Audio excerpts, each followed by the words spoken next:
quite good, I do have to say. Maybe. What's up, guys? All Hunter, and here we are to do a breakdown and discussion on how good Mahoraga, the eight-handled divine sealer general of the 10 shadows, Mahoraga, how good is he actually? And whether or not he's overrated, underrated, whether or not he's really got that dog in him. And we got a whole hefty hunk of things to talk about. So let's not waste any more time and let's hop right into the discussion. What's up, guys? All Hunter here. Fun fact, I have it on me. I keep it on me at all times. And another fun fact, Mahoraga also has it on him and keeps it on him at all times. It doesn't just have it on him, but like has it built into him. Like keeps it built into him at all times with the blade. But Mahoraga, pretty indisputably the peak of the 10 shadows. I don't think you're going to hear anyone make an argument for any of the other Shikigami. I bet you could make a solid argument. We haven't seen it. And depending on how the story goes, I doubt we may ever see it. But you could make a pretty solid argument that you could slaughter, I mean tear limb from limb, 8 of the other 10 shadows, whether it be the rabbit, the deer, the tiger, whatever, fuse them all into the divine dog, get the super giga omega 9 fusion shadow, and it would still lose to Mahoraga. That's how good Mahoraga is. Mahoraga is insanely good for the 10 shadows in particular. The only thing is, though, and the reason why I still refuse to give credit to the 10 shadows as much of a technique on its own, is because Mahoraga is pretty much inaccessible as anything other than a self-destruct button for 10 shadows users. Regular 10 shadows users. I'm sorry. You will not hear me glaze Ryomen Sukuna because he cheated. The man has multiple curse techniques, or at least he has enough variations of his own curse technique based on his curse technique that him taming Mahoraga is literally an outlier. He's not a Zenin. He may have possessed a Zenin, but that man is not a Zenin. And thusly, for any 10 shadows user, Mahoraga is basically inaccessible. Think of Disney Castle in Kingdom Hearts 1. It's on the map. It's there. You know that hypothetically it exists. It's not actually in the game, though. Mahoraga is basically not in the game for 10 shadows users. And the moment you hack the game and trying to spawn him, unless you're as lucky as Megami was and happen to have a completely free King of Curses rolling around to come and save you behind, you're cooked. Not a single person has mastered Mahoraga, and at least not a single organically born Zenin who had the technique. But guess what? Even with all that criteria, even with me thinking that Mahoraga doesn't make the 10 shadows all too good in of itself because he's basically not allowed for 10 shadows users to use, we're pushing all that aside. Forget the requirements, forget anything. We are talking about how good Mahoraga is himself and why I think pretty inarguably, I mean, is there really a better one? Even Rika. I may make a video on that. I may make Rika versus Mahoraga, specifically as a Shikigami. I think if you go with like Wild Mahoraga versus Wild Rika, Rika's a cursed spirit, she gets one tapped. Like that, that's as simple as that. Shikigami versus Shikigami is a very interesting. Yeah, I think I may do that.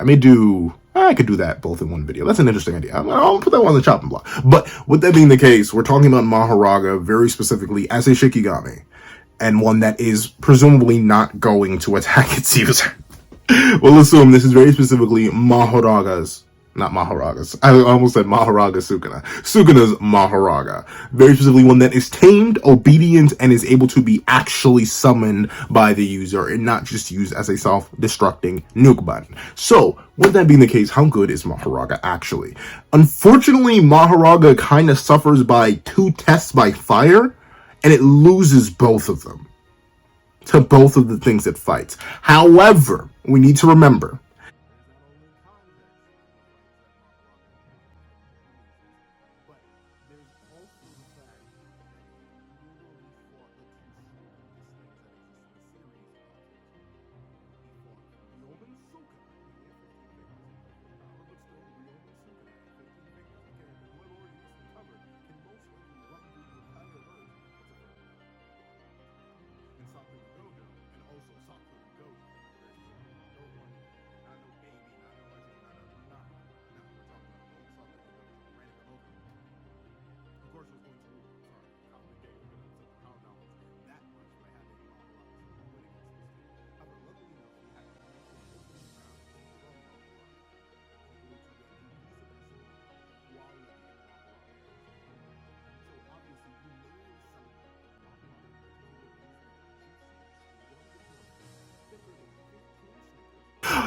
adaptation. Now, here's the thing.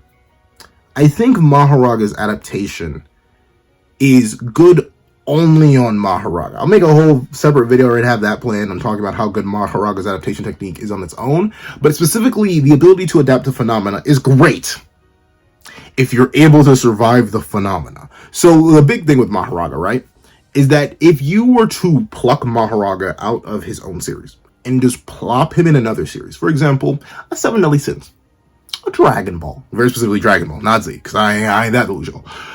Well, I mean, you make argument, but nah, I'm not that delusional.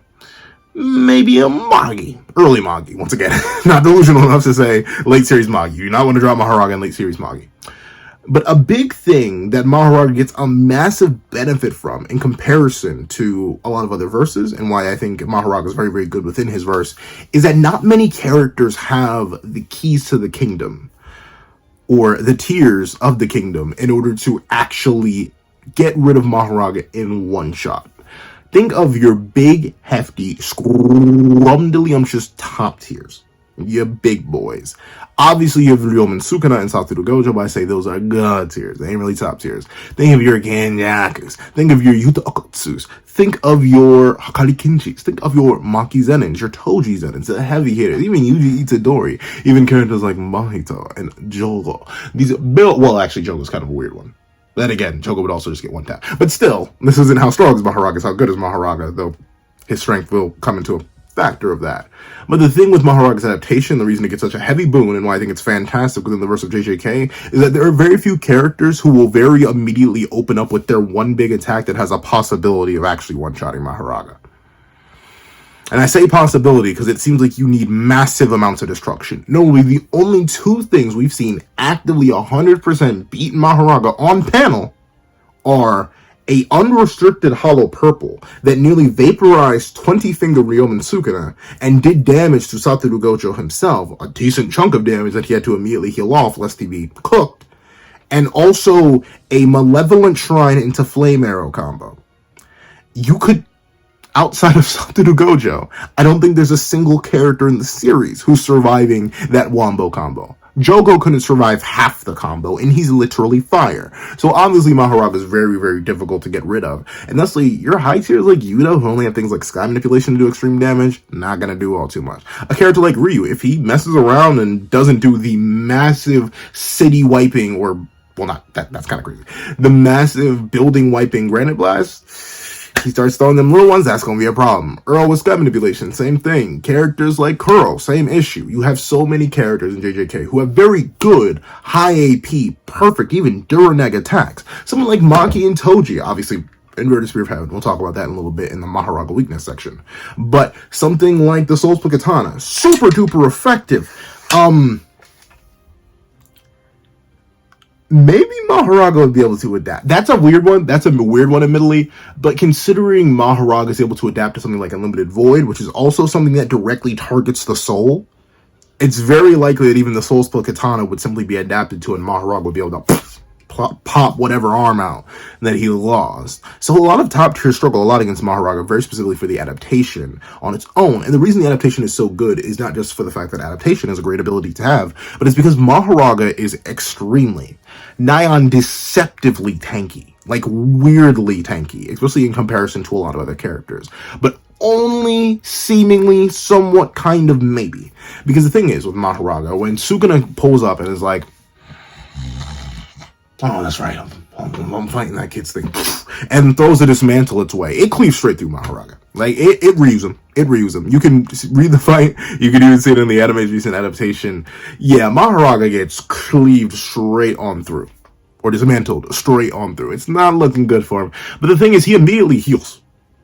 And, you know, I can count on one hand the amount of characters who survive a casual dismantle from 15-finger Sukuna. It's like Ryu, Yuta, Gojo, maybe Yuji, and that's about it. Like, that's it. So Mahoraga being able to just immediately regenerate off of that is fantastic, and that's Mahoraga's next best ability. The fact that it very consistently heals itself, and depending on the interpretation, whether you go with the anime's interpretation or the manga's interpretation, in the manga, it's nigh on instantaneous. Like, the wheel spins and Mahoraga's already fully healed. Like, Sukuna doesn't actively press it too hard at first, But even still, the fact that all it took was that one straight through it, and since its body was still mostly intact, it just sealed its wound shut, spun the wheel, and kept it pushing. That's very, very good. Essentially, think of any attack in the entire series that isn't a massive AoE blast. aka remove purple, remove the flame arrow, remove maximum meteor. And here's the thing, like, Love Beam from Yuta isn't actually that big. Like, at least the one that Rika fires, like, Ryu literally catches it in his palm. So it would likely only blow out a chunk of Mahoraga, if Mahoraga doesn't palm it. And for something as crazy as Uzumaki, also the concentrated nature of the blast wouldn't actually do all too good against Mahoraga because you just heal it off and adapt. And that's the thing. The healing, in combination with the adaptation, allows for Mahoraga to be a lot better than it initially was. Say I were to give the adaptation to someone like Ryu, to someone like Yuji, to someone like Megami himself. The big issue is that those characters lack the immediate ability to heal themselves, and thusly the initial damage pre-adaptation would still stick. But Mahoraga's adaptation on top of Mahoraga's regeneration on top of the adaptation is what makes Mahoraga so good. Because essentially, you get the best of both worlds. You get a tank that is able to face tank any attack for you, unless it's literally a big old beam, which literally does not exist outside of like 3 exceptions. And even then, 2 of those exceptions, 4 exceptions, we have, actually 5. 5, because Ryu, Yuta, Kenny / Geto, and then you have Gojo and Sukuna. Those are the 5 that have like big, massive, disgusting attacks, but they don't immediately resort to them in character, and ultimately that leaves Mahoraga the ability to adapt. Especially since a lot of characters in JJK are really, really unsure about revealing their full hand that quickly. They're a little bit scared when they're like trying to lay their cards out on the table. It would lead to Mahoraga being able to face tank any casual attack, and once that phenomena is adapted to, Mahoraga can tank it pretty darn well.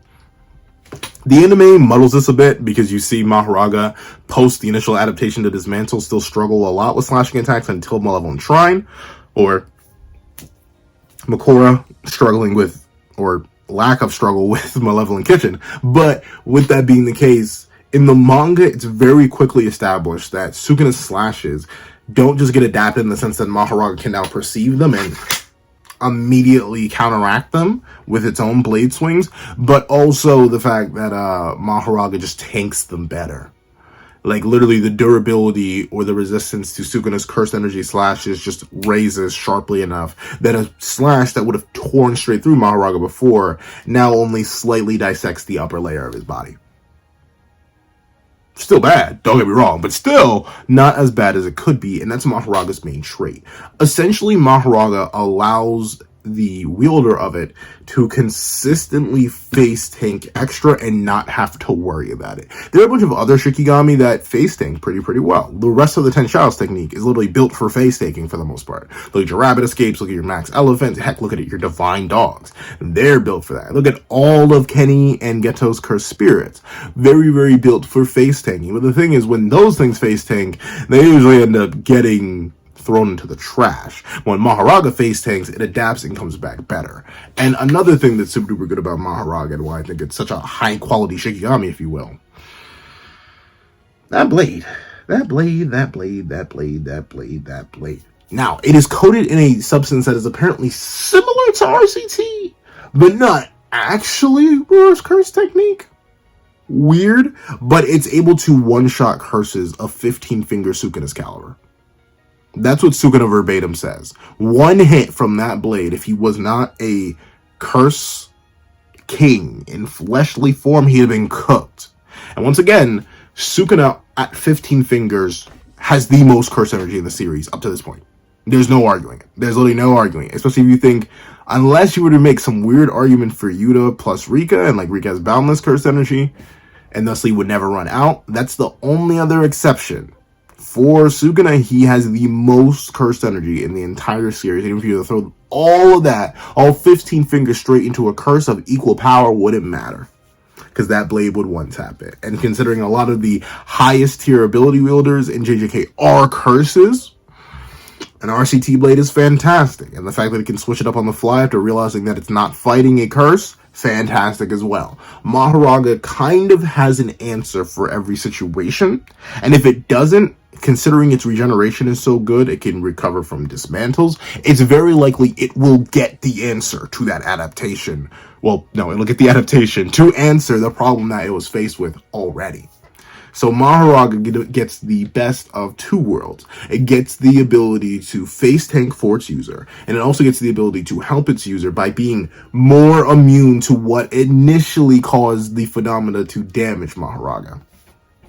Now, I want you to think about this in combination with the fact that you don't actually need to use Mahoraga in order to get Mahoraga to work well. Now, here's the thing, right? I want to think about it like this. Imagine if instead of you being on the battlefield, or say you had a pet of some sort, instead of your pet actively being on the battlefield, imagine if you could fight for your pet. You are stronger than your pet. You've managed to tame it. It's listened to you and all that. But your pet has the ability to, understand other people's abilities and work real well with them.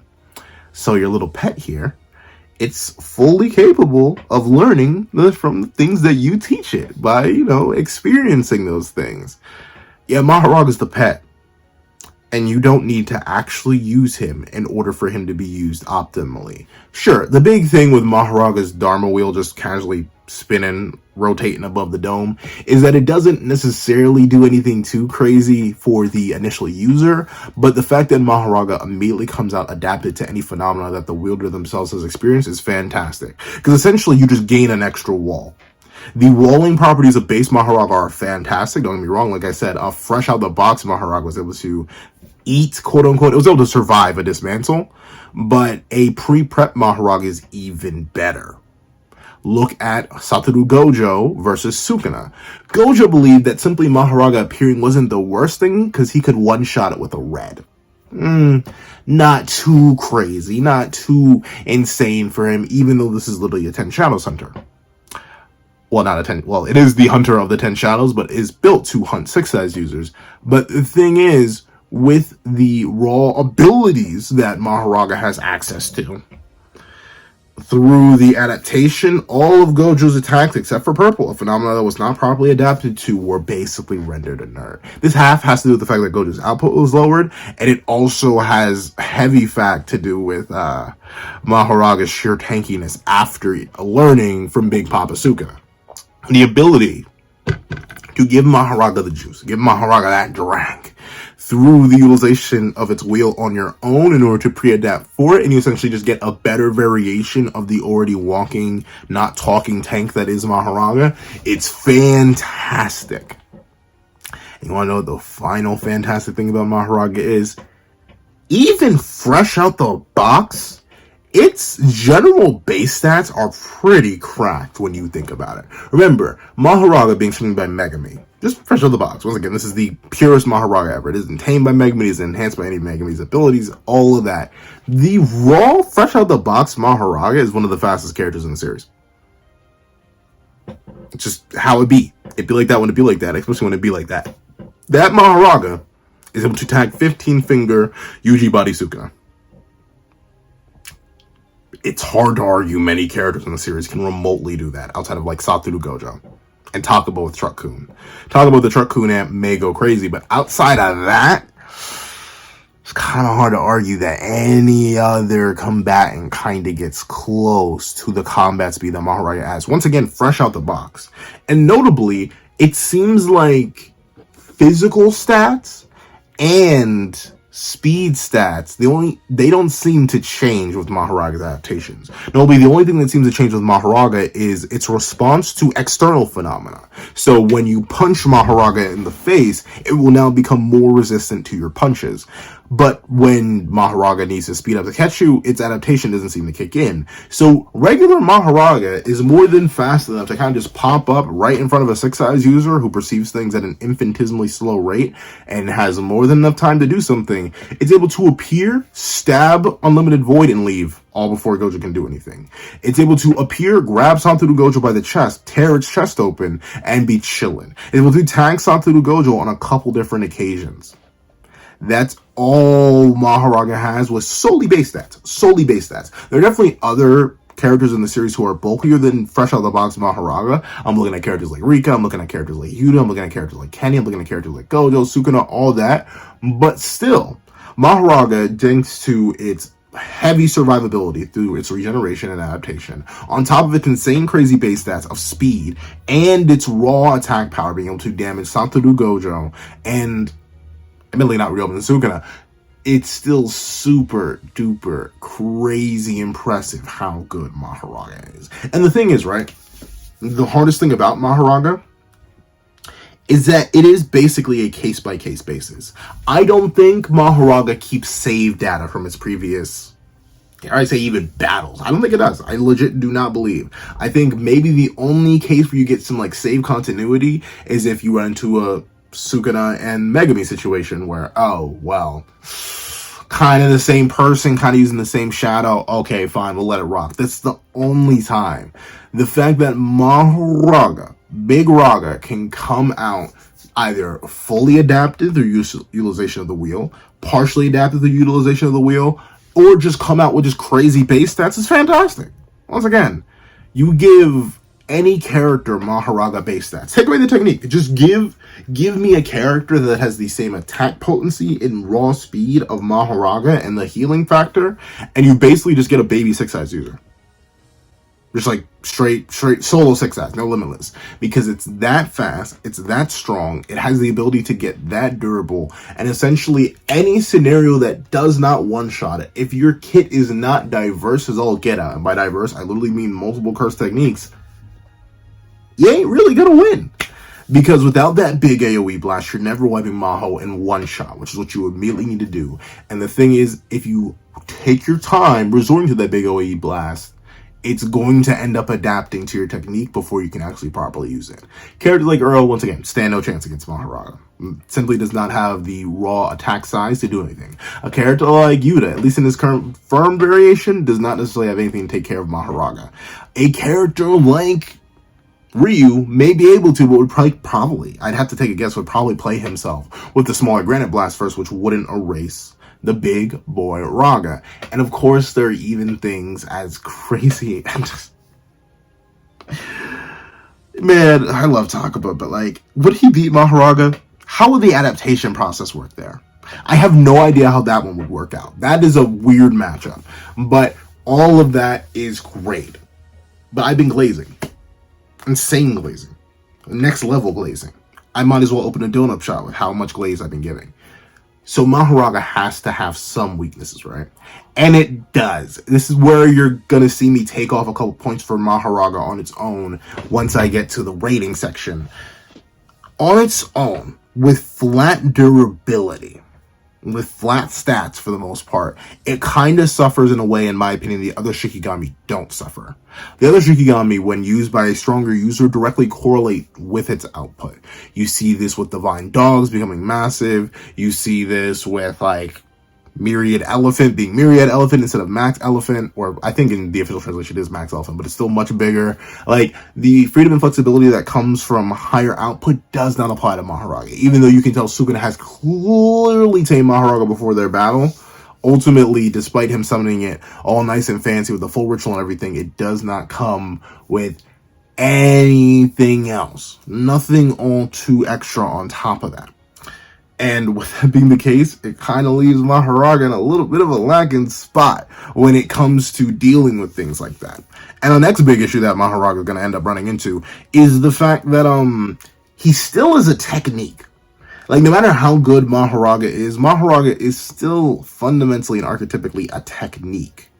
So anybody who has the ability to just turn those off, whether inverse or cross-verse, turns off Mahoraga. Something like the Inverted Spear of Heaven. Something as simple as Hokey Poke.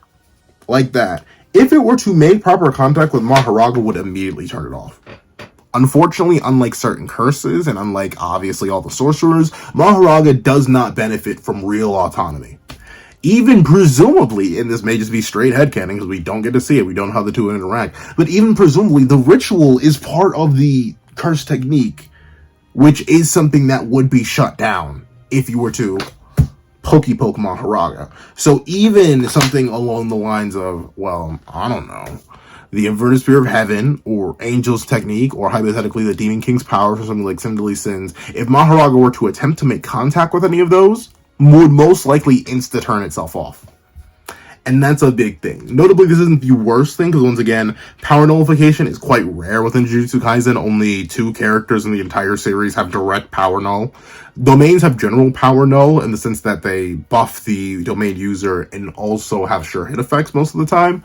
But outside of that, they don't shut down techniques. So Mahoraga being an inverted spear of heaven victim, kind of rough. It makes his matchup with Toji a bit weird, but once again, you could just argue a speed gap there.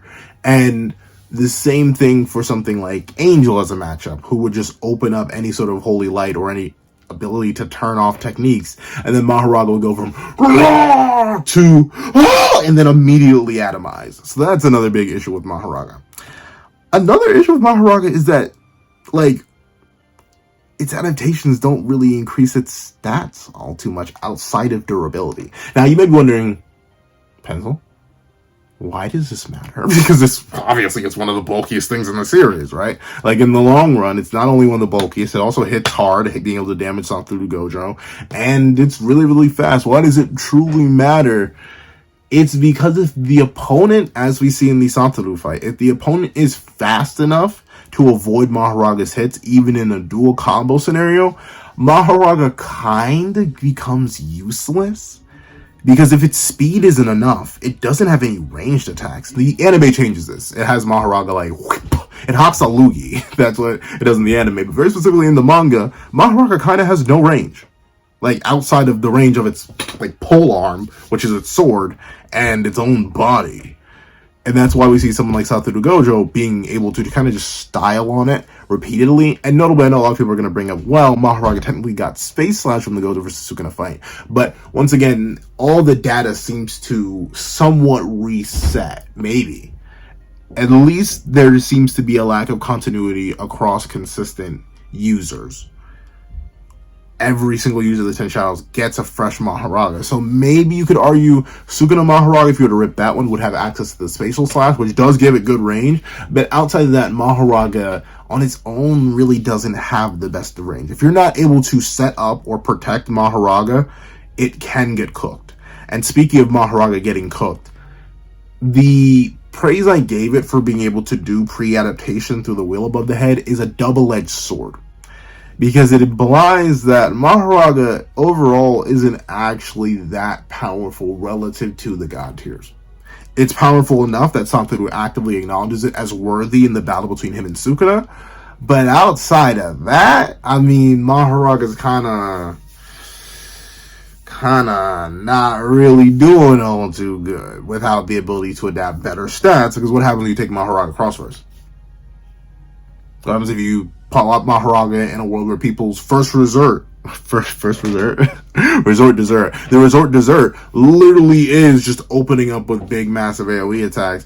Mahoraga's lack of access to range and honestly an overall lack of access to any seriously damaging range, even if you think the swing of the sword is like air slash level and it would do decent damage, it's unfortunate for Mahoraga. And the final thing that is still unfortunate is that it needs to adapt in the first place. That's the biggest weakness. That is the heftiest weakness of Mahoraga. It needs to adapt. Meaning that it's very likely if you were to press it, if you were able to like go in there and just consistently hammer it before the wheel starts spinning, perform a similar well, I guess it is literally just the exact same performance as 15 Fingered Ryoma and Sukuna, and you're able to overwhelm it. Unfortunately, Mahoraga's adaptation isn't able to keep up enough, and thusly the lack of adaptation, despite the amazingness of the adaptation ability, pretty much falls flat. So there's some weaknesses, but I'm giving you a whole bunch of strengths, all these different metrics, all these different means of measurement, understanding. So the real question above all things is how good is it actually? On a scale of 1 to 10 in particular, I would say that Mahoraga is a solid 8. A solid 8 on the scale. I'm not going to give him a 9, I'm not going to give him a 10, and here's why. Those numerous weaknesses that seemingly have no inherent compensation, not the best. Really, really not the best. The lack of range from the lack of ability to buff stats, all that, simply not the greatest. And I'll be real, Mahoraga, kind of like the rest of the Ten Shadows, only gets a lot of credit because of Sukuna backpacking. 9 out of 10 people are trying to use Mahoraga because they can't tank the own attacks that are going to destroy them, and they're trying to use Mahoraga as a meat shield. Mahoraga gets destroyed, it's not coming back. So, overall, it's a great Shikigami, a fantastic technique, but with characters having access to the ability to easily defeat it, to characters, not even being capable of engaging, it's pretty rough for Mahoraga on that front. However, that is what I think. I want to know what you guys think in the comment section down below. How would you guys rate Mahoraga? Personally, once again, I go with the 8 out of 10, but I'd love to hear your ideas down below. If you went all the way to the end of the video, please leave "Nah, I'd adapt" in the comment section down below. I want to thank you so much for watching. Remember to like, share, comment, and subscribe, and make sure you hit that little notification bell so you do not miss out on any videos that come to the channel. Also, I do have a Patreon below where you support for as low as $1 a month. Get things like exclusive videos, early content, and more. You also become a member of the channel for as low as $3 a month to get the same perks and more. Some of those perks include the live reaction to all Jujutsu Kaisen chapters. Now, I want to thank you so much for watching once again, and I hope you guys have a wonderful day. This is Dagger the Pencil, writing off. I'd like to give a thank you to our $3 members, Connor Plays and Redwolf4765. I'd like to give a thank you to our $5 patrons, Winter, Victor, Sean, Midnight Gemlord, Kevin, and Demix LND. I'd like to give another thank you to our $7 member, Autumn's Morning Lazo. I'd like to give another scrumdiddlyumptious thank you to our $10 patrons, Robbie Uchiha, Joaquin, and Ida Mokami. I'd like to give another thank you to our $25 member, Alex Ice Rose. I'd like to give one final thank you to our $25 patrons, Igneal and Calvin Elder.